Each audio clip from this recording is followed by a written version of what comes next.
Bonjour, bienvenue sur la chaîne de Valérie Dracduc, Vision Dynamique Coaching. Aujourd'hui, j'ai envie d'interviewer Neka, qui est comme moi aujourd'hui en certification de coach. Donc Oui. j'ai envie de lui poser cette question. Pourquoi veux-tu devenir coach ? Alors pour moi, devenir coach a été assez... ça a été une évidence. Je pense que depuis que je suis toute petite, je veux toujours aider les autres. J'ai toujours des conseils que j'envoie aux personnes.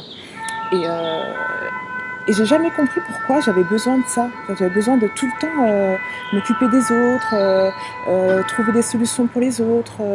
Je pouvais même laisser des choses qui étaient vraiment importantes pour moi pour pouvoir m'occuper de personnes en fait. Et donc bon, j'ai suivi mon chemin puisque bon, coaching, c'est pas... Est-ce que c'est pas dangereux quelquefois de vouloir trop s'occuper des autres pour être coach ? Si, c'est très dangereux.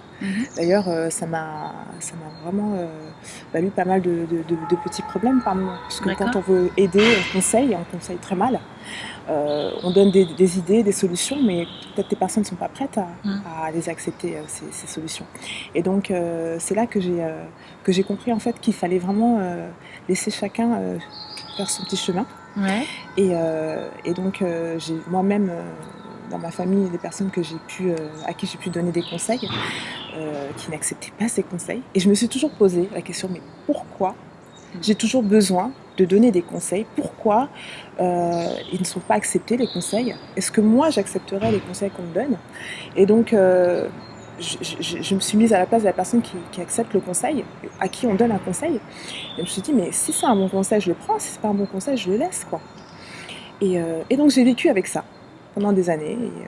Et j'ai eu une évidence, il n'y a pas très longtemps, où vraiment les choses ont été claires, parce que je suis quelqu'un d'assez spirituel, je crois en Dieu, j'ai l'impression d'avoir une mission à accomplir. Et pour moi, à un moment, j'ai compris qu'il fallait que je continue à être celle que je suis, sauf que il ne fallait pas essayer de changer les autres. Et ça, c'est toute la différence. Difficile de concilier le besoin d'aider, le devoir d'aider quelque part, et puis respecter l'autre. Pas facile. Tout à fait.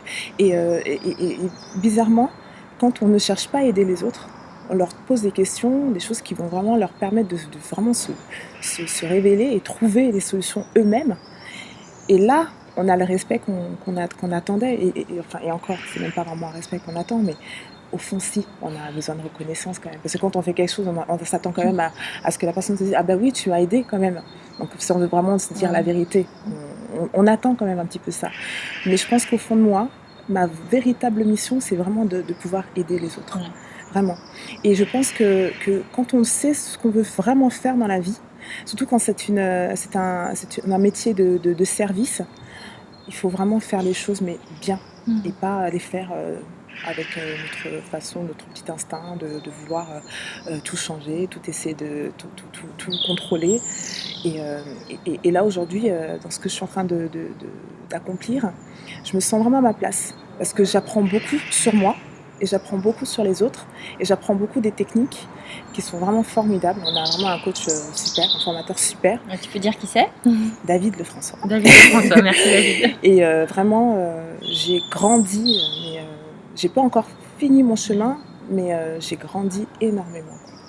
Et j'en suis reconnaissante. Je remercie l'univers, je remercie mes formateurs, je remercie Liena et tous les petits seigneurs de David, nos master coach, les master coach, qui nous ont vraiment entourés, avec qui on a pu échanger et c'était super, quoi. J'en garde un souvenir super. Ouais, moi aussi. Par rapport aux techniques, justement, quel est pour toi à la fois l'intérêt d'avoir des techniques ? Est-ce que tu trouves ça bien d'avoir des techniques ? Tu trouves qu'il ne faut pas de technique ? Et comment un coach doit être en fait ? Pour toi, c'est quoi un coach par rapport aux techniques ? Pour moi, un coach, je me souviens d'une phrase que mon formateur dit assez souvent, c'est des techniques, c'est facile, il faut les apprendre, on les déroule. Par contre, être, c'est autre chose. Donc il y a une grande différence entre le savoir-être, alors la posture du coach, et la technique que tu apprends. C'est soit tu es coach, soit tu fais du coaching. Et jusqu'à présent, je recherchais un coach, enfin, une personne qui m'apprenne à devenir coach et pas à faire du coaching, parce que faire du coaching, je pense qu'on peut en trouver partout.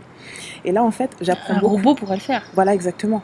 Donc, être coach, c'est quand même quelque chose de beaucoup plus intérieur, quoi. C'est intrinsèque, quoi. Est-ce que je me sens coach ou est-ce que je me sens juste de dire à quelqu'un, vas-y, atteins ton objectif et puis voilà, quoi. Non, en tant que coach, on doit non seulement devenir coach vraiment dans notre façon d'être, mais en plus, on doit apporter quelque chose à notre coaché. C'est-à-dire qu'il doit grandir avec nous. Alors, est-ce que tu penses que pour quelqu'un qui n'a pas de savoir-être déjà au départ, c'est impossible de devenir coach ? Moi, je me permets pas de dire que c'est pas possible. Je me permets pas de dire qu'une personne qui a juste les techniques ne peut pas être un jour coach. Je ne peux pas me permettre de dire ça. Mais je pense qu'il faut déjà avoir déjà un terrain qui est quand même assez... qui soit vraiment favori pour ça, quoi. Ouais. C'est-à-dire que si on n'accepte pas de devoir faire des changements sur soi, de devoir se remettre en question à un moment dans notre évolution, ça va être compliqué de devenir coach. Ouais. Par contre, si on accepte de se remettre en question, de mettre vraiment les différentes choses en pratique, d'avoir les différentes postures à avoir en tant que coach, pourquoi ce ne serait pas possible ?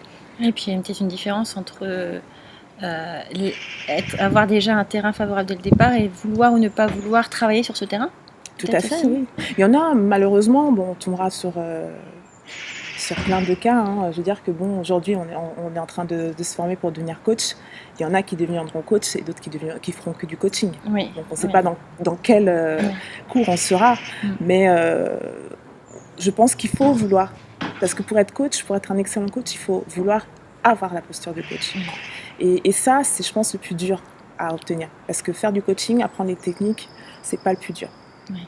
Être on a coach, tous beaucoup de travail à faire. Voilà, exactement. Être coach, c'est vraiment c'est l'intégrité, quoi. Je te dis ce qu'il faut faire, mais moi aussi, je le fais, quoi. C'est-à-dire que c'est pas, je suis pas en train de t'enseigner quelque chose. Je suis en train de te dire exactement des choses que moi-même, je mets en pratique tous les jours dans ma vie. Oui. Donc ça, c'est pas la même chose que dire à une personne, bah voilà, il y a une technique, je te déroule le truc et puis voilà. Non. C'est beaucoup plus profond. Merci beaucoup. Alors, est-ce que tu as déjà des projets ? Est-ce que là, tu es juste aujourd'hui pour la certification puis tu vois pas trop après ? Comment tu vois les choses ? Bon, j'ai beaucoup de projets, mais j'en ai tellement que je pense que j'en ai pas. Parce que je peux pas tout faire. Donc il y a un moment, il va falloir que je me pose sur la chose que je veux vraiment faire. Je pense que je voudrais faire des conférences. Ça, c'est vrai. Que j'aimerais faire des formations. J'aimerais bien écrire aussi un livre un jour, pourquoi pas. Et vraiment, oui, je suis en plein questionnement d'ailleurs. D'ailleurs, sur quel thème était ton mémoire ? Sur les 4 accords Toltec. D'accord. Une solution au bonheur et à la confiance en soi. Donc ça m'a beaucoup apporté, ça m'a beaucoup aidé. Et vraiment, c'est vrai qu'on grandit pendant cette période de formation. On grandit vraiment parce qu'on apprend beaucoup de choses, qu'on met en pratique, qu'on va digérer. Et puis il va en rester quelque chose. On ne sait pas ce qui va rester, mais... Peut-être une piste pour l'écriture ? Oui, on sait jamais. Très bien. Merci beaucoup, Neka. Merci.